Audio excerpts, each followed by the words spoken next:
Jadi kalau misalkan ada BLT untuk fakir miskin gitu kan, ada subsidi BPJS dan sebagainya itu untuk orang yang kurang berkemampuan dan sebagainya. Nah, makan bergizi gratis itu untuk seluruh rakyat Indonesia. Dan klaim dari pemerintah sendiri yang menyebut bahwa kemiskinan di Indonesia itu tidak sampai 9%, tapi makan bergizi gratis diserahkan kepada seluruhnya, artinya yang membuat anggaran Indonesia kesedot ke sana ke sini demi satu program ini, programnya itu artinya untuk memberi makan kepada 91% orang mampu di Indonesia. Jadi pendidikan tentang pola makan, pendidikan kesehatan adalah jauh lebih penting dan jauh lebih murah daripada harus makan bergizi gratis yang sebenarnya tidak bergizi, yang secara kalkulatif tidak mungkin bergizi dan secara kalkulatif lebih mungkin beracun. Karena pengawasan dan sebagainya yang kurang, karena tetek bengeknya yang kurang, karena ahli gizi yang kurang dan sebagainya, lebih berpotensi untuk beracun daripada bergizi. Sampai sejauh ini kita mengetahui bahwa saya bukan siapa-siapa di pemerintahan dan saya tentu saja tidak memiliki otoritas atau kebijakan tertentu dalam mengatur dan mengontrol apa yang diinginkan pemerintah. Tetapi sejak awal saya ingin mengatakan saya adalah pengkritik utama makan bergizi gratis. Saya sudah mengatakan berulang-ulang bahwa makan bergizi gratis itu adalah sebuah program yang tidak efisien, yang tidak efektif, yang tidak baik kalau diberlakukan di Indonesia. Dan sekarang ketika ada begitu banyak kasus keracunan, ada cerita tentang loyang babi, ada begitu banyak penyelewengan dana, kemudian ada anggota DPR yang punya dapur MBG dan sebagainya, maka itu meneguhkan kritik saya selama ini bahwa makan bergizi gratis itu memang harus segera dihentikan demi kebaikan bersama. Sekarang saya ingin menegaskan dengan 5 argumentasi kenapa makan bergizi gratis itu tidak harus dilaksanakan di Indonesia, apalagi sekarang-sekarang. Pertama, makan bergizi gratis itu merusak anggaran negara. Bayangkan Baraya bahwa makan bergizi gratis itu anggarannya mencapai 71 triliun rupiah. Ketika makan bergizi gratis ini dijalankan, artinya ada anggaran-anggaran yang lain yang diprosotin, yang diambil untuk makan bergizi gratis ini. Ada universitas-universitas di Indonesia yang terpaksa menyelenggarakan pembelajaran online demi efisiensi. Ada pajak di daerah-daerah yang dinaikkan demi efisiensi. Ada di antara Baraya yang bekerja di satu bidang tertentu, honorariumnya dikurangi demi efisiensi dan sebagainya. Dan semua efisiensi ini digunakan untuk makan bergizi gratis. Jadi pengorbanannya besar sekali, 71 triliun di tengah utang di Indonesia yang menggunung dan Indonesia yang ada dalam keadaan ekonomi yang tidak baik-baik saja. Dan kalau misalkan Baraya menghitung dari 71 triliun rupiah itu alokasinya berapa? 91% diserahkan kepada orang-orang yang mampu. Jadi kalau misalkan ada BLT untuk fakir miskin gitu kan, ada subsidi BPJS dan sebagainya itu untuk orang yang kurang berkemampuan dan sebagainya. Nah, makan bergizi gratis itu untuk seluruh rakyat Indonesia. Dan klaim dari pemerintah sendiri yang menyebut bahwa kemiskinan di Indonesia itu tidak sampai 9%, tapi makan bergizi gratis diserahkan kepada seluruhnya, artinya yang membuat anggaran Indonesia kesedot ke sana ke sini demi satu program ini, programnya itu artinya untuk memberi makan kepada 91% orang mampu di Indonesia. Kan gak etis gitu, dan secara kalkulatif ini benar-benar merusak. Masa kita pajaknya diporotin, anggaran begini dan begitu diefisiensikan dan sebagainya hanya untuk memberi makan 91% orang Indonesia yang berkemampuan. Coba hitung, di Indonesia sampai sekarang itu kan penghasil sampah makanan terbesar di dunia. Sekarang ditambah ini lebih banyak lagi gitu. Nah, ini tolonglah Pak Prabowo pikirkan, jangan hanya berpikir soal politik. Pak Prabowo tuh saya yakin sekarang beliau sudah punya kekuatan yang besar, beliau sudah punya bargaining yang besar di pemerintahan, beliau sekarang sudah bisa berhadapan dengan begitu banyak mafia. Jadi kebijakan-kebijakan populis semacam ini sudah tidak lagi dibutuhkan oleh Pak Prabowo. Jadi mohon tinjau ulang, ini benar-benar merusak ekonomi Indonesia. Nah, itu yang pertama. Coba bayangkan, pikirkan sekali lagi ya. Ini premis saya, ini argumentasi saya. Bagaimana ceritanya kita menghabiskan anggaran yang begitu besar hanya untuk memberi makan 91% orang yang sudah bisa mencari makan sendiri. Kemudian yang kedua, makan bergizi gratis itu Itu kan sebuah program yang sangat besar dan sangat masif. Bayangkan Baraya, Indonesia itu 280 juta penduduknya. Dan kemudian wilayahnya itu sekitar 7 juta kilometer persegi darat dan lautannya ditambah ZEE-nya. Artinya apa? Artinya sangat besar, dan makan bergizi gratis itu dilakukan terhadap seluruh rakyat Indonesia di bentangan wilayah yang seluas itu.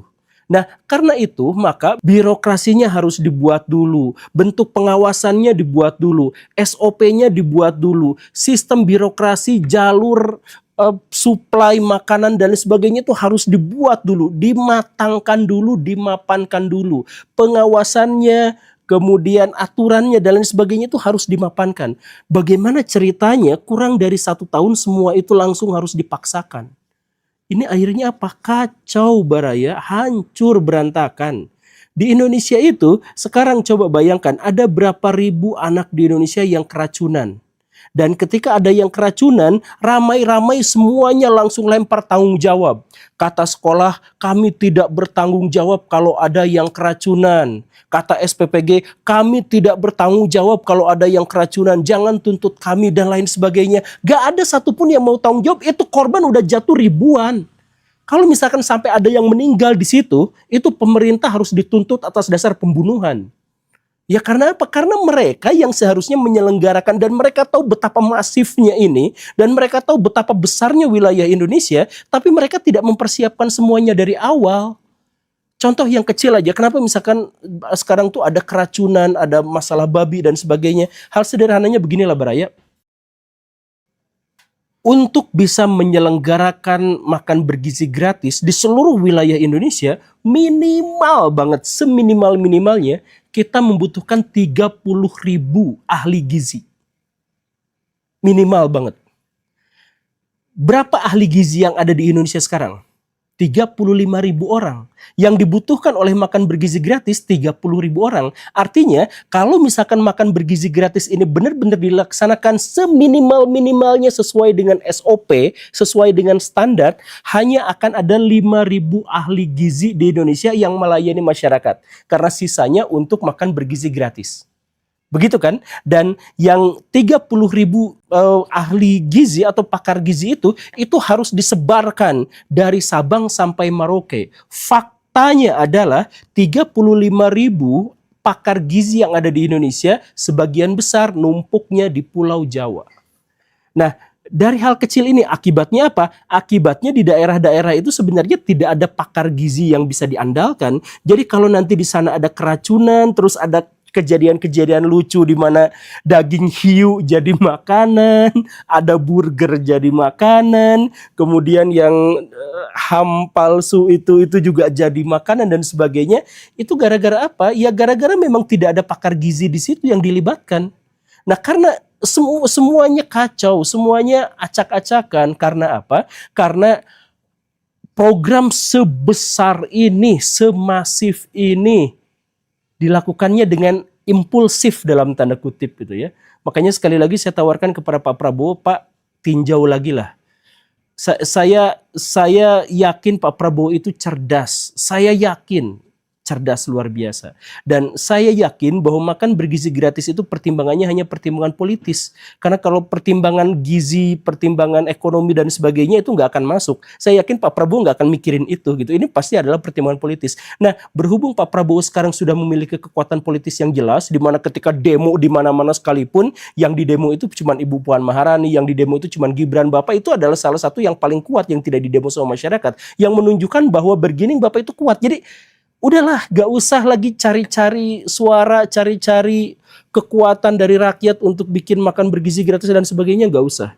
Jadi itu adalah argumentasi yang kedua saya. Yang pertama itu menyedot anggaran yang gila-gilaan dari seluruh rakyat Indonesia, tapi hanya diberikan 91% kepada orang yang mampu. Dan kemudian argumentasi yang kedua adalah bahwa kita semuanya belum siap untuk melaksanakan acara semasif ini gitu. Dan makanya harus dihentikan dulu. Itu yang kedua. Kemudian yang ketiga, makan bergizi gratis itu gak akan cukup 10.000 Pak. saya ngobrol dengan beberapa dokter gizi dalam hal ini. 10.000 itu mungkin kemungkinannya tipis, mungkin cukup untuk menyediakan makanan bergizi, tapi persyaratannya banyak. Persyaratannya diantaranya adalah bahwa si pengelolanya itu harus perorangan. Nggak mungkin dalam skala yang sangat besar, karena kalau skala yang sangat besar itu membutuhkan banyak orang. Kalau membutuhkan banyak orang, berarti orang-orang itu harus digaji dan penyelenggaranya itu harus dapat untung ya untuk menyelenggarakan acara serepot ini gitu kan. Nah, jadi dengan itu saja itu kayaknya nggak akan sampai. Sederhananya gini lah, Baraya silakan datang ke warteg gitu ya, minta menu 10.000, dapat ayam enggak? Kayaknya susah sih. Jadi nasi plus ayam mungkin di beberapa daerah masih cukup 10.000 gitu ya, mungkin gitu ya. Iya, oke. Tapi untuk kangkung dan lain-lain, untuk benar-benar bergizi yang seimbang, karbohidratnya seimbang, intinya kalorinya seimbang, itu tipis sekali, tipis. Dan itu kalau misalkan ada di Jawa.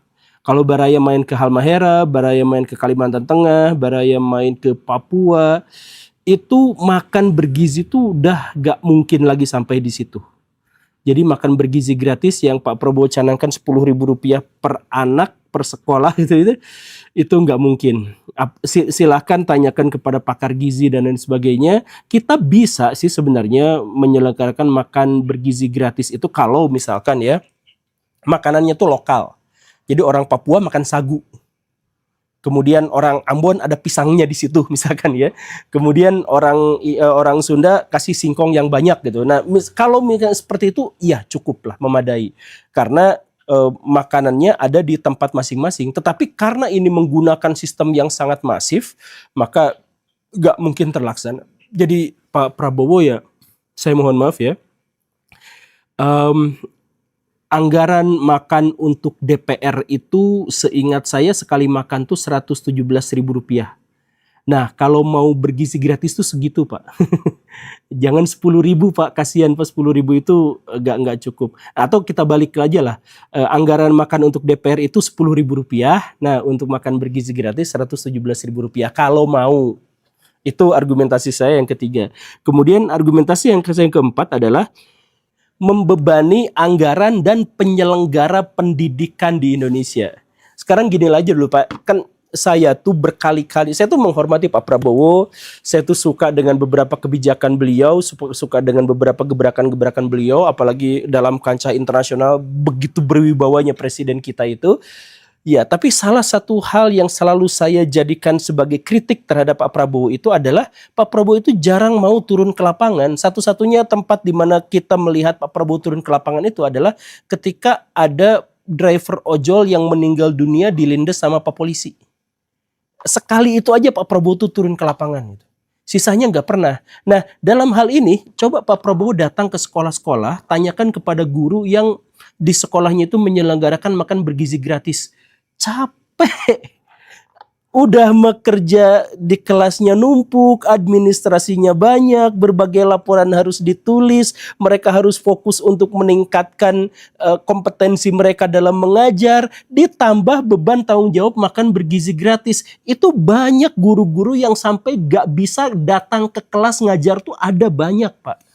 Banyak kepala sekolah yang harus bolak-balik ke sana ke sini ungkag-ingkig menyiapkan makanan, piringnya, apanya segala rupa tuh ada yang sampai seperti itu. Dan mereka tuh sampai kebingungan luar biasa karena mereka tidak boleh menyiapkan makanannya misalkan, tetapi mereka kadang-kadang harus tanda tangan mereka yang bertanggung jawab terhadap kualitas makanannya. Nanti keracunan mereka gak boleh lapor kemana-mana. Mereka harus menyembunyikannya di situ dan lain sebagainya. Jadi si guru itu dikacangin sama siswa-siswanya sekarang tuh. Coba datang ke sekolah-sekolah, dikasih makan bergizi gratis itu si anak-anaknya juga pasti ngeresponnya juga gitu dan lain-lain lah. Nah si gurunya capek Pak, luar biasa. Dan selain capek luar biasa itu, coba ini ada berita yang update dari Pak Menteri Keuangan. 2026 anggaran untuk makan bergizi gratis itu mencapai 335 triliun rupiah.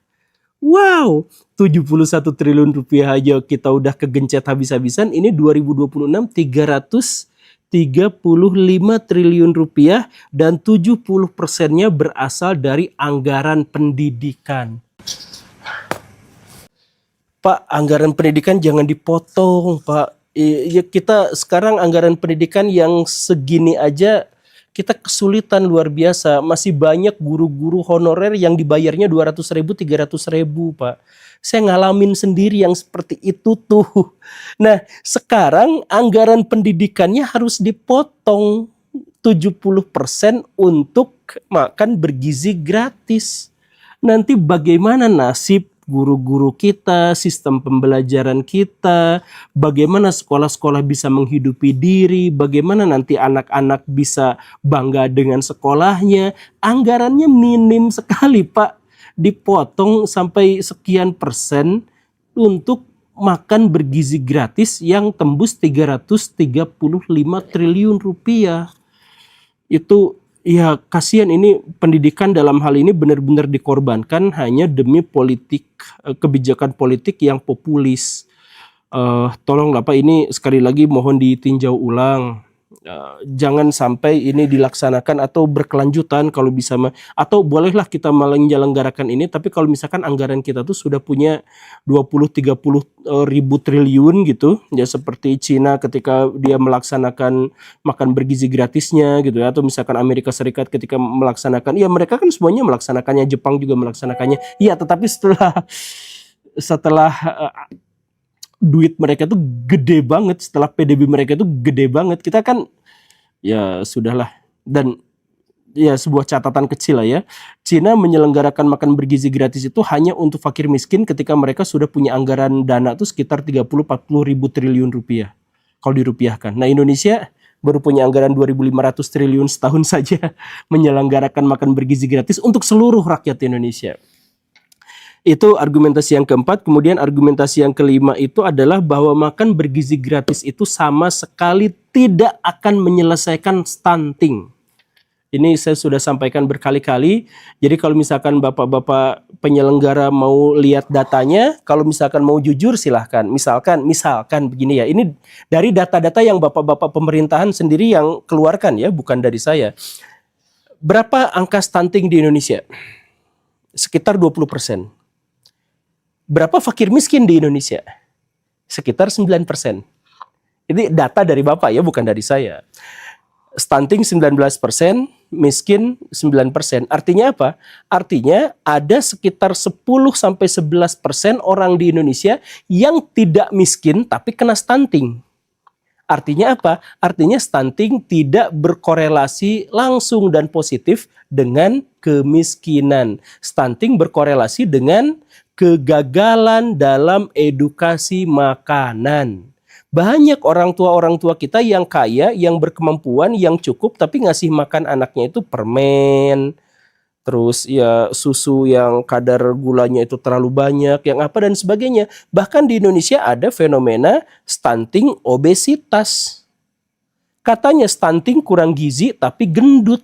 Nah, itu banyak di Indonesia. Artinya Pak Prabowo selalu mengatakan bahwa makan bergizi gratis tujuannya adalah untuk menekan angka stunting di Indonesia, agar di Indonesia itu tidak ada yang stunting. Tapi stunting tuh nggak ada hubungannya dengan makanan, dengan kemiskinan yang karena itu harus dibagi-bagi. Enggak. Yang paling penting itu adalah edukasi tentang makanan.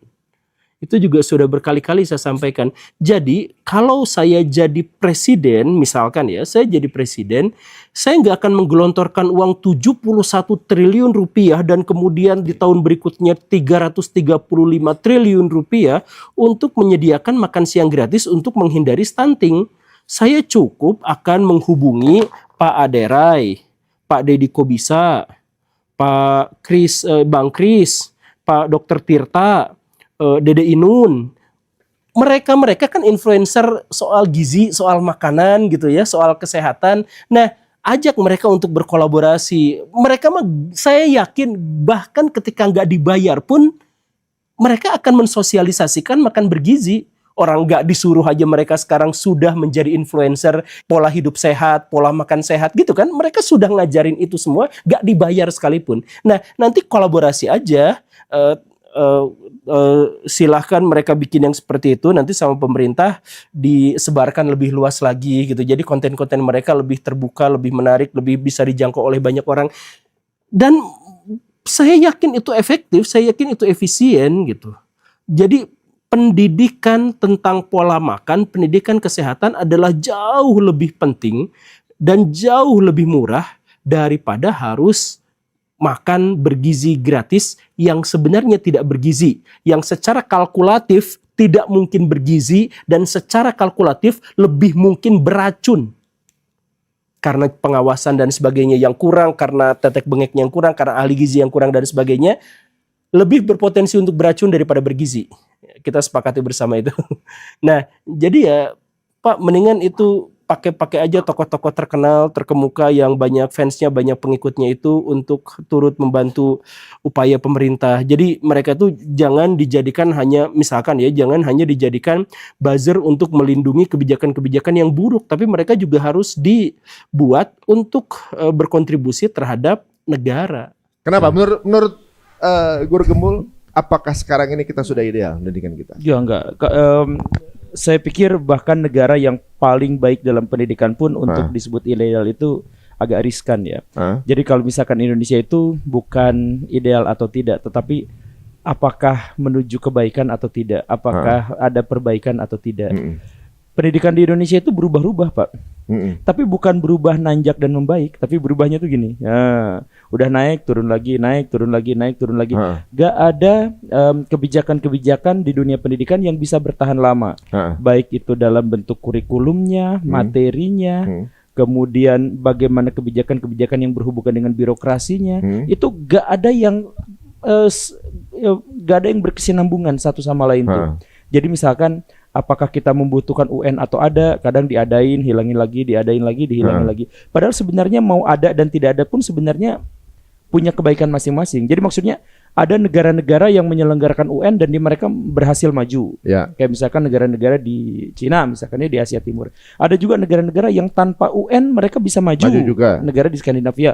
Karena tergantung pada kebutuhan masyarakatnya, tergantung pada banyak sekali variabel yang berhubungan dengan pendidikan. Kita tuh nampaknya tidak bergerak ke sana. Jadi bagaimana sebenarnya status guru misalkan. Guru tuh harus dibayar sekian, sekian, sekian. Tapi baru dibayar sekian, ada cerita dari pejabat, wah ini guru itu beban gitu kan. Tinjau lagi. Wah guru itu harus begini, tinjau lagi. Kemudian nanti sekolahnya. Kalau misalkan Bapak mendirikan sekolah, syarat tahun ini dengan syarat 2 tahun ke depan tuh udah beda Pak. Aturannya udah beda. Di Indonesia? Di Indonesia. Oh? Iya. Terus Bapak misalkan jadi, misalkan ya, saya mau jadi guru, kuliah di jurusan keguruan. Apa yang Bapak pelajari di universitas itu, begitu lulus nggak kepake Pak. Kurikulumnya udah ganti, administrasinya udah ganti, sistemnya udah ganti, semuanya udah ganti. Jadi bongkar pasang, tapi ada satu hal yang sama Pak. Apa tuh? Saya mohon maaf, Bapak mungkin sekitar 20 tahun yang lalu pernah sekolah ya. Anggaplah 20 tahun yang lalu sekolah. Sekarang Bapak balik lagi ke sekolah yang sama, duduk di kelas dan bangku yang sama kurang lebih, Bapak akan menemukan cara ngajarnya sama. Cara ngajarnya? Silahkan Bapak. Jadi polanya nggak berubah? Nggak. Jadi walaupun kita berubah ke sana ke sini, kurikulumnya apa dan sebagainya, yang jadi masalah itu sebenarnya bukan kurikulumnya yang rubah-rubah, tapi gurunya tidak dapat sosialisasi atau tidak memiliki cukup waktu untuk beradaptasi dengan yang baru karena terlalu seringnya gonta-ganti, sehingga yang diajarin ya yang sama aja seperti yang dulu. Jadi kayak udah template. Makanya ini sebuah tantangan dari saya. Silahkan yang pernah bersekolah datang kembali ke sekolahnya, duduk di bangku yang sama kalau mungkin. Mereka akan mendapati fenomena yang selalu sama. Siswa duduk dengar diam di hadapan guru yang sedang ngoceh di dekat papan tulis. Gak ada rubahnya. Padahal kurikulum itu kita udah berubah berapa kali. Tapi kurikulum berubah berapa kali itu sebenarnya gak ada ending yang juga berubah. Endingnya tetap sama. Karena apa? Karena ini ada sebuah ada ironi yang aneh saya pikir. Jadi gini, Kementerian Pendidikan itu pernah bikin semacam UKG gitu ya, uji kompetensi guru. Dari UKG itu diketahuilah bahwa masalah pendidikan di Indonesia itu yang paling utamanya itu adalah guru. Masalahnya tuh di guru. Jadi maksudnya gurunya nasibnya buruk dan kompetensinya juga tidak dikejar. Jadi guru di Indonesia yang berkompeten itu ya hanya 20%, 30%, enggak lebih daripada itu. Tapi walaupun kementerian kita tahu bahwa yang menjadi masalah adalah guru, yang diperbaiki bukan nasib guru, tapi kurikulum yang dirubah. Pendekatan yang dirubah. Pikir nggak diperbaiki bukan nasib guru, tapi gaji DPR dinaikin ya begitu. Nah, kalau gaji DPR dinaikkan itu wajar sih Pak. Karena anggota DPR itu kan pengeluarannya banyak. Jadi mereka harus studi banding kemana-mana gitu. Kemudian mereka juga harus mobilnya harus bagus gitu kan. Gitu. Berat itu ya? Iya itu DPR itu kan iya dengan. Apalagi nggak bayar pajak lagi ya? Oh iya gak usah bayar pajak gitu. Oh jadi ke situ sih ya? Kenapa jadi ke situ? Ya tapi intinya saya mohon maaf sih. Jadi pendidikan kita itu sebenarnya perubahan itu wajib. Dalam kurikulum itu wajib. Kurikulum diganti itu wajib. Karena apa? Ya karena dunia berubah, dunia itu bergerak, semuanya itu harus berubah. Tapi yang bergeraknya itu adalah dia harus berkesinambungan, istiqomah naik, bukan naik bongkar pasang jatuh lagi. Kemarin bayangin ada Pak Nadiem yang kurikulumnya begini. Pas ganti lagi sama menteri, dijatuhin lagi, nanti tes akhirnya jangan gitu ya, kita gini aja. Pak, guru-guru di bawah itu pusing, Pak. Oh, jadi kayak trial and error dong. Ya iya. Polanya berubah, polanya diganti kurikulumnya aja, tapi pola pendidikannya tetap sama, template. Karena menyentuhnya hanya administrasinya aja, protokolnya aja yang berubah. Oke. Hanya yang administrasi yang dikumpulkan kepala-kepala sekolahnya aja yang berubah.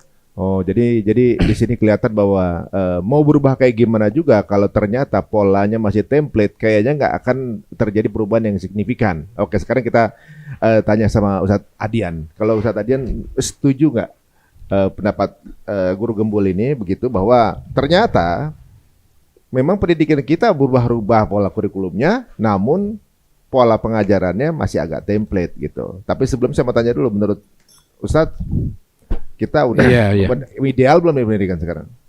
Kan yang disampaikan, dipaparkan Guru Gembul itu sebetulnya bukan pendidikan ya, itu persekolahan. Sekolah. Jadi kalau kita bicara pendidikan sebetulnya lebih luas daripada persekolahan. Meskipun sebetulnya Undang-Undang Sisdiknas itu memayungi itu ya, pendidikan yang nanti disebut non formal, informal itu sebetulnya masuk dalam konsep pendidikan nasional kita. Hanya memang sekarang orang kalau bicara pendidikan itu selalu sekolah. Dan yang formal itu dijadikan sebagai patokan keunggulan standar. Ya. Standarisasi pendidikan itu adalah proses pendidikan formal, ya kan? Harus SD harus 6 tahun, SMP harus 3 tahun. Gitu. Saya dosen harus ngajar 14 kali, gitu loh. Jadi sebetulnya ini bukan pendidikan, ini sebetulnya pabrik. Pabrik. Ya Pak, ini industri. Ini berarti ada satu kesamaan ini ya, satu kesamaan. Iya, industri itu bukan konsep pendidikan. Saya dosen ya. Kan seharusnya saya ngajar itu tergantung saya. Yang paling tahu mahasiswa saya itu kan saya. Ya. Kalau mahasiswa saya pinter, ya kan, sudah alim, sudah soleh, sudah ini, ngapain saya ajar 14 kali? Cukup saya kasih buku, baca sekali, hemat. Makanya kenapa di podcast yang lalu saya setuju dengan gagasan Prof. Nanang Fatah itu. Potong sekolah 4 tahun. Ini informasi udah melimpah ruah. Iya. Ada yang pakar pendidikan rektor tuh bilang gini. Sekarang ini pilihan cuma 2 kok. Berubah atau punah. Iya, either adapt or die gitu kan. Iya. Sekarang kalau nggak apa yang nggak terpaksa harus berubah. Dulu orang kan gini ya. Contoh tuh makanya Nadiem Makarim itu kan diangkat jadi menteri itu karena Gojeknya itu. Dan Gojek itu melanggar aturan. Maksudnya? Ya, motor itu nggak boleh jadi angkutan, ya kan? Undang-undangnya itu nggak boleh motor jadi angkutan umum. Tapi ketika sudah faktanya orang butuh motor, aturan kalah kan. Sama kayak sekarang nih pemerintah bikin aturan harus pendidikan online itu syaratnya begini-begini. Di lapangan nggak bisa dia. Jadi percepatan di lapangan ini menurut saya pemerintah itu terpaksa harus berubah. Problemnya, saya paham pemerintah, kadang-kadang menuntut terlalu banyak pemerintah itu juga berat, karena regulasinya itu terlalu berat. Ada seorang rektor mengibaratkan kampus negeri misalnya mau berubah itu, kami itu seperti truk tronton yang melaju di jalur puncak, gitu loh. Harus bersaing dengan Honda Jazz katanya. Jadi beratnya kami harus, dia kalau melakukan satu inovasi yang terlalu cepat, masuk penjara dia. Masalahnya jadi kadang-kadang saya misalnya pemerintah itu harus kita pahami juga. Nggak gampang dia tuh dikelilingi oleh regulator. Misalnya ini harus tender, ini harus ke DPR, harus ke ini gitu. Oh, banyak ini. Iya, kan ini mekanisme kalau kita bicara tentang sistem pemerintahan demokrasi kan salah satu kelemahan demokrasi itu di situ. Kekuasaan itu dibagi-bagi sehingga mau maju itu lama. Iya. Karena dia harus bicara dulu kan, ngangkat ini ngomong DPR nanti aspirasi macam-macam gitu loh. Makanya kalau mau cepat sejak dulu ya pemerintahan terbaik kata Plato itu kan aristokrasi. Pemerintahan yang dipimpin orang-orang bijak ya, the wise people. The wisest people itu yang ahlul hikmah. Itu disebut ahlul hali wal aqdi. Dan memang dalam kenyataannya juga kita tuh nganut itu. DPR nih sidang gini undang-undang kan. Bawa ke Mahkamah Konstitusi 9 orang bisa batalin DPR. Kan sebetulnya Mahkamah Konstitusi lebih tinggi daripada DPR kan. Nah, sekarang kembali ke tadi ya. Jadi soal perubahan itu satu tidak bisa dihindari, dan pemerintah kalau tidak cepat berubah ini ya ditinggalkan. Nanti lama-lama gedung kosong ini ya, lihat Profesor Christensen dari Harvard University, klik aja di internet tuh. Dia sudah bilang 10-15 tahun lagi setengah kampus di Amerika tutup. 25 tahun lagi di Korea udah diprediksi Korea Selatan nggak ada kampus. 50% tutup kampusnya. Sekarang kita itu saya heran, banyak kampus sekarang berdiri. Sekarang banyak sekali kampus itu susah cari mahasiswa. Yang unik lagi sekarang PTN memperbanyak cabangnya. Ini sebetulnya sangat serius ya. Jadi soal perubahan itu harus, hanya kalau dari sudut pandang pendidikan Islam memang selalu ada dua hal ya. Ada yang thawabit, ada yang mutaghayyarat. Ada yang memang harus berubah, ada yang memang harus dipertahankan. Misalnya pendidikan akhlak.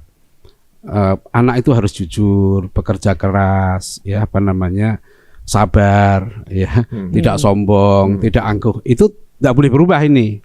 Nah, ini tetap nih, apapun sistem pendidikannya, ini harus tetap menjadi yang dipertahankan, yang thawabit. Ya kan, orang itu harus hormat sama guru, hormat sama orang tua, gitu kan, sayang. Apa dulu lagunya? Itulah murid budiman tuh. Hormati gurumu, sayangi teman. Nah, itu jangan berubah itu. Lagunya harus tetap itu. Jadi nggak semuanya berubah ya. Jadi, menurut saya sekolah pun ya sudah harus berubah, nggak bisa. Tapi bisa nggak berubah Indonesia kira-kira? Bukan, pertanyaannya salah itu. Bukan bisa atau nggak bisa, harus. Kalau nggak mau berubah ditinggal. Maksudnya kan sekarang dengan mekanisme yang nggak mudah nih pemerintah, apalagi soal mudah nggak mudah, kalau sudah mau jadi pemerintah harus berubah. Kalau nggak mau berubah ditinggal dia. Benar juga ya. Bukan kita yang nggak mau. Ini terlalu sekarang ini ya, mau apa sekarang? Semua ada di sini. Anak-anak itu di rumah mau apa ya? Dia baca buku teks lagi, udah nggak menarik. Oh iya, kadang-kadang mungkin gurunya sama muridnya udah tahu muridnya gitu ya, dapat infonya. Berapa jam sehari anak interaksi dengan handphone? Sekarang mungkin sudah 8-10 jam. Rata-rata 6 jam per hari. Iya, itu paling kecil. Kemarin sekarang ini katanya nambah terus tuh. Iya, nambah terus sekarang. Nambah terus. Terus sekarang peran sekolah di mana? Jadi kalau kita, makanya saya bicara tentang anggaran pendidikan, anggaran ini, itu sudah bukan itu loh, maksud saya yang inti itu loh, bukan itu. Ini intinya pendidikan kita itu bagaimana membentuk manusia yang baik, yang sabar seperti di konstitusi kita itu. Nah, awalnya dari mana kira-kira, Ustaz? Awalnya dari mana? Awalnya mulai dari mana pemerintah masukan dari Ustaz? Misalnya nonton nih pemerintah ya. Iya. Awalnya mana dulu yang perlu dirubah? Ini kan kalau kita lihat nih, sekolah 6 tahun SD, SMP 3 tahun, SMA 3 tahun, kuliah, keluar nganggur. Belum tentu kerja gitu. Maksudnya nggak langsung jadi praktisi gitu. Ada yang mungkin habis SMA vokasi malah kerja gitu misalnya. Nah, dari mana, Nadiem itu bilang kan resmi itu bahwa 80% sarjana Indonesia itu bekerja di luar bidangnya. Betul. 78%. Iya, bayangkan tuh. Ini bikin prodi, bikinnya susah. Waduh, gitu kalau bikin kampus biayanya luar biasa. Jelimetnya luar biasa, tapi di lapangan yang tadi Guru Gembel bilang itu. Saya tanya yang temen ya, yang dia jurusan kimia, kuliah teknik kimia, terus dia kerja di pabrik logam, yang sejurusan. Saya tanya, berapa persen ilmu Anda kepake di pabrik? Dia bilang 10%. Ya. Saya juga, saya kan sipil. Iya. Teknik sipil. Ya berarti benar, tidak teknik militer kan? Teknik sipil. Tapi barusan ada tambahan lucu nih. Bagaimana? Jadi 78% lulusan universitas kita itu memang bekerja di luar bidangnya. 13%-nya nganggur. 13%-nya nganggur. Jadi 78-nya nggak kerja tapi nggak nyambung, 13%-nya nyambung. Jadi keberhasilan kampus-kampus kita itu ya cuma 7%. Jadi dengan pola yang dibentuk sampai akhirnya sesuai kerjaannya dengan maksudnya dipraktekkan di kehidupan sehari-hari cuma 7%. Yang ya jadi yang kuliah ke jurusan dan kemudian dipakai 7%. Cuma 7%. Makanya kan gini ya, pendidikan kita menurut saya harus dibongkar itu menurut saya, dibongkar ya, dirombak itu dari falsafahnya. Itu kan problem ketika orang kuliah tujuannya hanya untuk cari makan. Kerja. Itu udah salah dari awal. Aja. Kan makanya saya tulis buku tuh, lihat kan, jangan kalah sama monyet. Ada buku saya judulnya. Monyet aja bisa cari makan. Enggak, saya kan kuliah saya kedokteran hewan. Monyet zaman saya tahun 80-an itu sudah saya riset tahun 80-an. Monyet tahun 80-an tuh bisa cari makan tanpa kuliah. Itu saya belum riset monyet yang sekarang ini. Mungkin ada perubahan. Mungkin udah kuliah semua. Tapi monyet zaman puluhan itu saya tulis itu. Berarti jangan sampai kalah sama monyet. Kemarin saya peluncuran buku saya Muhammad Nasir di Bandung tuh. Ada yang peserta itu, dia guru juga nyari. Ustaz, nyari buku antum susah katanya. Buku apa? Itu jangan kalah sama monyet. Banyak yang suka itu. Itu kan kumpulan artikel, tapi ada satu artikel. Karena saya sering bilang sama mahasiswa ya, kalau Anda kuliah hanya untuk bisa cari makan, rugi. Betul. Kuliah itu untuk jadi orang baik. Salah satu kriteria orang baik bisa cari makan. Kalau perlu. Sebab ada orang kuliah yang nggak perlu cari makan kan? Udah ada. Misalnya guru gembul nih, tiba-tiba diambil menantu sama dilamar sama cucunya Sultan Brunei. Kan nggak perlu cari makan, bikin konten. Iya. Bikin kontennya bukan cari makan. Bukan. Ya maksudnya udah nggak sempat kan udah jadi raja. Kalau misalnya begitu. Tapi Pak Guru mulai dari mana nih? Jadi kalau misal gini nih ya.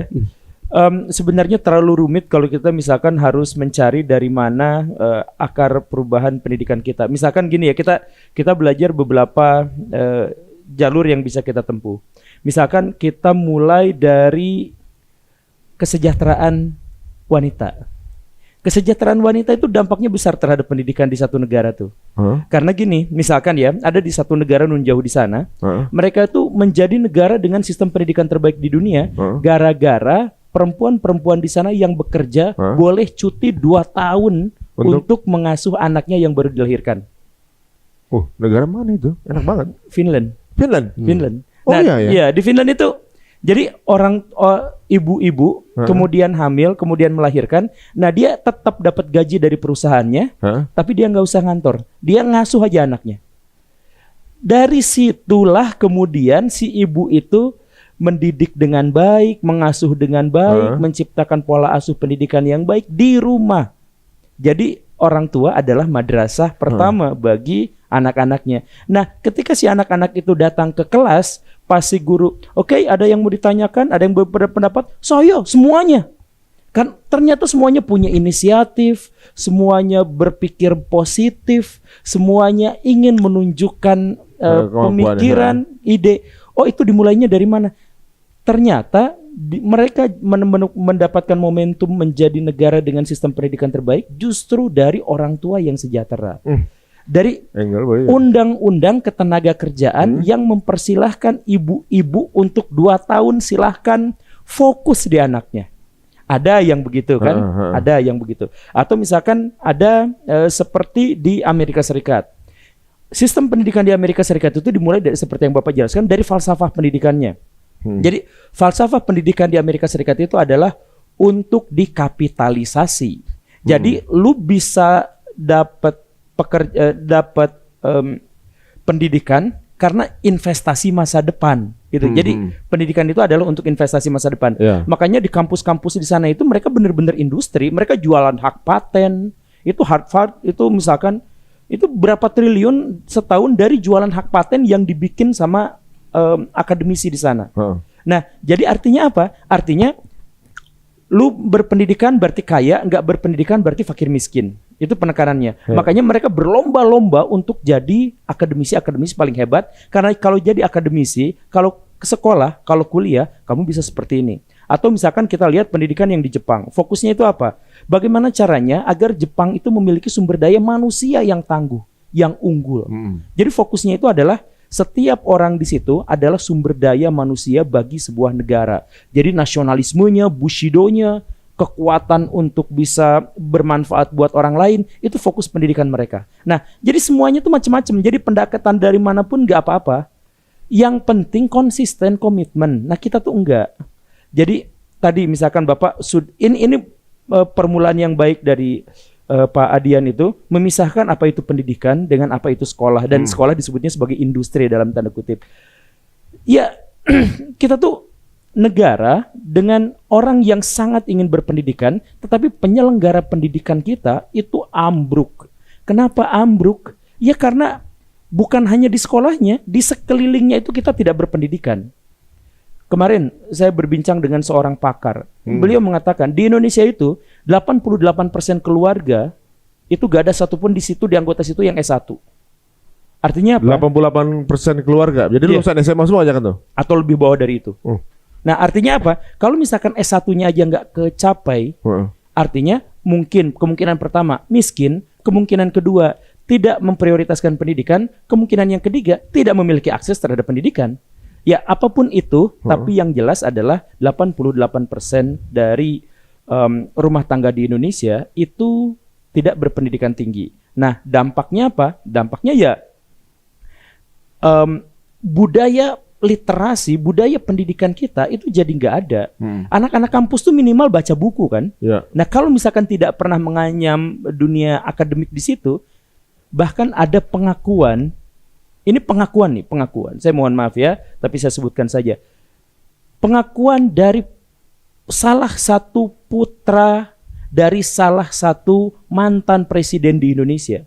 Beliau mengatakan sejak kecil di rumah kami tidak punya budaya literasi. Jadi beliau menyebutkan secara langsung, maksudnya ditanya kan kebiasaan literasi di rumah tuh apa gitu ya. Ya kan macam-macam, literasi itu nggak harus baca buku, literasi itu luas gitu ya. Cuman beliau dengan tersipu malu mengatakan ya kami tuh di rumah tuh gak pernah ada tradisi baca buku bareng atau apa. Nah, kalau misalkan seperti itu dan itu menjadi mewakili masyarakat Indonesia, pada akhirnya itulah yang menjadi masalah problem di Indonesia. Sekarang dengan berbagai masalah dan sudut pandang perspektif itu kemudian ditanya, kalau misalkan kita mau mulai pendidikan Indonesia menjadi lebih baik agar kita bisa mencapai Indonesia emas lah katakanlah tahun 2045, kita mulainya dari mana? Saya tidak akan bisa menjawab dengan spesifik satu ini gitu. Karena itu tuh membutuhkan yang lain-lain gitu. Jadi kalau misalkan kualitas guru diperbaiki, misalkan kualitas guru formal itu diperbaiki. Nah, gajinya dari mana? Itu akan menyedot anggaran lebih besar ke sana. Kan kalau gaji guru yang baik gajinya juga lebih besar butuh kan? Idealnya sih 40 juta sebulan Indonesia gaji guru tuh. Nah, kalau mau ideal segitu. Kalau gitu berarti harus nyedot anggaran dari yang lain. Kesehatan bakal hancur, investasi bakal hancur, pariwisata bakal hancur dan sebagainya. Itu membutuhkan banyak lini. Cuman kalau misalkan saya mulai minimal banget yang paling harus diperbaiki dari sini adalah pemangku kebijakan kita harus jujur. Dimulainya dari situ. Dimulainya misalkan harus jujur itu maksudnya gini nih Pak. Kemarin ada anak kecil SD anak kecil dituduh sama temannya mencuri. Disidang di BK, mungkin disidang sama gurunya dimarah-marahin, kamu mencuri. Tidak, saya tidak mencuri. Kamu tuh nggak ngaku gini, sekarang kamu kemasi baju kamu harus pergi. Ya, anak kayak gini, itu direkam dan sama gurunya dipublikasikan. Ini menunjukkan apa? Ini anak SD. Jadi maksudnya anak SD itu kalau melakukan kesalahan itu karena dia belum tersosialisasi dengan baik, bukan karena wataknya begitu. Kan watak anak SD belum terbentuk, Pak. Masih dalam masa pertumbuhan gitu ya, masih kemampuan bersosialisasinya dan sebagainya harus diasah.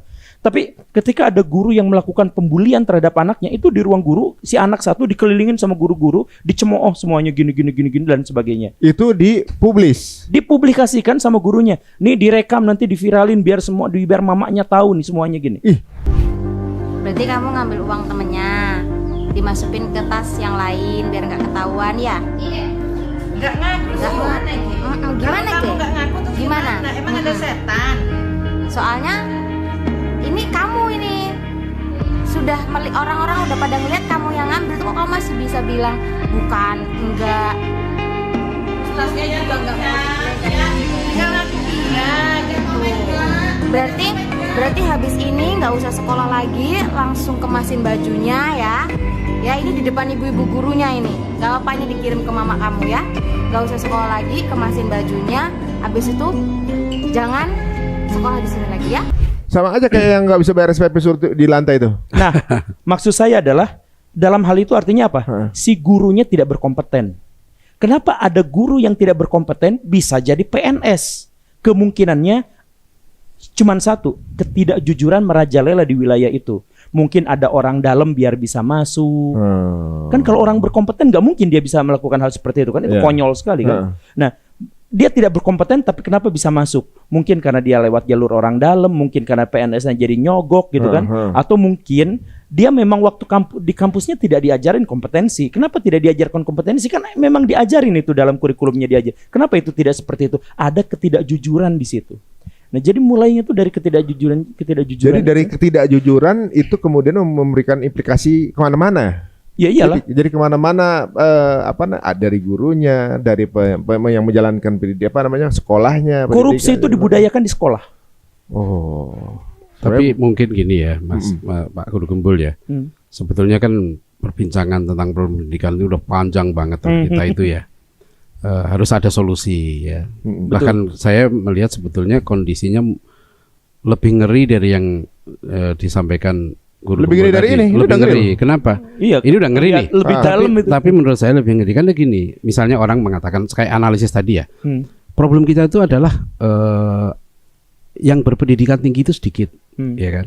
Angka partisipasi kasar yang kuliah itu kecil, gitu kan, hanya sekitar 10%. Nanti para rektor itu bicara tentang perbandingan dengan negara lain. Wah, yang S1 di sarjana di Malaysia sekian persen. Kemudian kan programnya apa? Memperbanyak orang yang kuliah. Kan gitu kan? Karena negara kita mundur karena yang kuliah dikit, sarjananya dikit kan gitu. Padahal problem utama itu justru di perguruan tinggi itu. Iya. Sekarang kan kita udah tahu bagaimana orang sekarang pada mengeluh kualitas S1 kok begini ya gitu loh. Jadi itu yang saya bilang lebih ngeri itu. Bahkan ada negara yang nggak mau terima beasiswa di Indonesia. Iya, artinya gini lah kan tadi misalnya kejujuran oke. Tapi kalau kita dari teori pendidikannya memang akhirnya kalau kita memperbaiki dari manapun itu mesti memang dari guru. Gitu. Pendidikan kan kalau mahfudhah di pesantren itu sangat terkenal ya. At-thariqah ahamu minal madah wal ustadzu ahamu minat thariqah ya. Wa ruhul ustad ahamu minal ustad. Metode lebih penting daripada materi. Bahan ajar itu bahan ajar penting banget nih tapi kualitasnya, tapi cara menyampaikannya lebih penting. Tapi guru lebih penting daripada metode. Al-ustad ahamu minal thariqah lebih penting daripada metode, tapi jiwa guru itu lebih penting daripada guru itu. Nah, saya melihat sebetulnya akar masalah pendidikan kita itu di situ, di jiwa guru. Gak ada ruhnya lagi. Bapak saya itu guru, kakek saya guru, bahkan guru ngaji di kampung. Saya dulu belajar madrasah diniyah itu 6 tahun ya. Guru saya itu ngajar dari pagi sampai sore, nggak dibayar. Paman saya itu pagi ke pasar, malam mengajar, setiap hari kerjaannya itu nggak dibayar. Ustadz-ustadz kita yang di madrasah di Jakarta dulu, Masya Allah, semangat sekali di mana-mana dulu mereka dari pesantren keluar, nggak dibayar. Dan budaya menjadi guru ini, semangat menjadi guru ini dulu tumbuh. Ya, anak saya kan ada tulisan saya itu, saya lulus dari satu pesantren, saya tanya, kamu lulus pesantren mau ngapain? Mau mau kuliah. Saya bilang salah kamu. Lulus pondok itu bukan kuliah, jihadnya santri itu ngajar, mengajarkan ilmu yang sudah dia dapat dulu. Makanya ini jiwa mengajar itu luar biasa. Sebab kalau orang tidak mengajar nggak ridho. Lihat ada video singkatnya Kiai Imam Zarkasi di kantor tuh. Aku didik kalian jadi orang-orang besar. Orang besar itu bukan kalian jadi ketua partai, pengusaha besar atau enggak. Yang aku maksud orang besar itu kalian keluar pondok ini dengan ikhlas. Mengajarkan ilmu yang sudah kalian dapat ke pelosok-pelosok, lereng-lereng gunung, bahkan sampai ke kolong jembatan sekalipun. Jiwa guru inilah yang dulu menjadikan guru itu mulia, ya. Nah, ketika solusinya tadi seperti Guru Gembul bilang itu jadi pelik. Saya misalnya guru saya sengaja saya tidak kasih daftar gaji. Saya bilang ngajar ini ikhlas karena kita guru bukan buruh. Nggak sama jam, kan sekarang ada aturan ini sering saya profesi sekarang. Nah, sekarang profesi kan. Jadi kalau saya tanya guru-guru di sekolah, karena saya juga konsultan ya pendidikan, Anda setuju nggak gaji guru dinaikkan? Hampir semua guru setuju gitu loh. Saya bilang kalau saya nggak setuju. Kenapa, Ustaz? Saya nggak setuju. Gaji guru bukan dinaikkan, Dia apa ya? dicukupkan. Cukupnya 40 juta tadi. Ya belum tentu. Ya. Ya 40 juta itu yang istrinya 4, anaknya 20, itu 40 juta. Ya. Enggak, jadi soal cukup itu soal lain ya.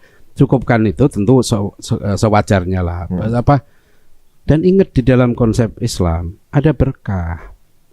Tidak hanya diukur dari jumlahnya, keberkahan. Saya punya guru TK, masya Allah. Dia gaji kecil, tapi keluarganya bahagia. Mengajarkan saya dulu selalu tokoh-tokoh saya itu nasihati saya. Sudah saudara nggak usah. Saya waktu jadi guru pertama, jadi guru biologi, gaji saya 50.000 sebulan. Ya sebulan? tahun 90 itu gaji saya 50.000. Setelah itu saya jadi wartawan, gaji saya hampir 1 juta. Artinya jadi guru waktu itu pun, tapi pengalaman saya menjadi guru itu luar biasa. Jadi kalau menurut saya justru di sini problemnya ketika kita selalu menempatkan guru itu dengan gaji. Ini soal lain, ya. Malah teori saya begini, Ustadz Ari ya. Jadi Ustadz Ari, Ustadz bener ya. Marbot. Jadi saya bilang kalau kita guru ya, gaji kita makin kecil, insya Allah doa kita makin makbul. Ya, amin. Kalau sudah punya giroh seperti itu, Ustaz. Ya, tapi pada sebenarnya kenapa makin makbul? Karena kita sedang terzolimi. Saya nggak tahu ujungnya. Nah, iya benar, nggak tahu ujungnya. Oh ke situ. Iya, lo kata Rasulullah, takutlah kamu doa orang-orang yang terzolimi. Iya kan, kalau guru tuh kecil gajinya, makin kecil gaji kita, insya Allah doa kita makin makbul. Doakan presiden kita sukses, ya kan, negara kita adil dan makmur. Gitu loh. Ini saya bacain data sedikit nih gaji guru saat ini ya.